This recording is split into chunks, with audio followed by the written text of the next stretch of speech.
Hello friends, பாருங்கள் இன்றைக்கி வந்து கிரியேட்டிவ் சேனலில் ஒரு ஃப்ளவர் வாஸ் செஞ்சுருக்கிறேன்.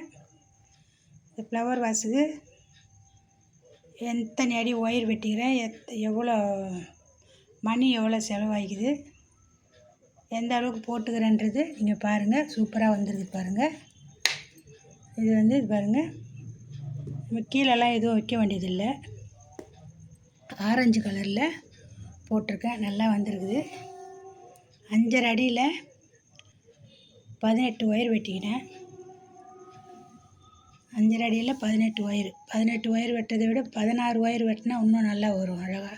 இது ரொம்ப நெருக்கமாக இருக்குது, இறுக்கமாக சொருகிறதுக்கு கஷ்டமாகுது. 16 ஒயர் வெட்டி எதாவது ரவுண்டு இந்த மாதிரி வளையல் ஒன்று எடுத்து வச்சு கூட போடலாம், இல்லை அந்த டேப்பு வச்சு கூட போடலாம். நம்ம டேப்பு கூட போடுறதில்ல, நல்லா இருக்குது. நான் போட்டது பாருங்கள். எல்லாருக்கும் கமெண்ட் பண்ணுங்கள், லைக் பண்ணுங்கள், சப்ஸ்கிரைப் பண்ணுங்கள், பெல் பட்டனை கிளிக் பண்ணுங்கள். நான் போடுற வீடியோ ஒன்றுக்கு ஒன்று வரும்.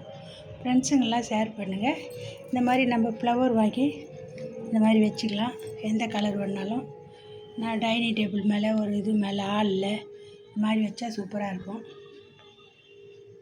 என்னோடய வீடியோ பார்க்குறவங்களுக்கு எல்லாருக்கும் வணக்கம்.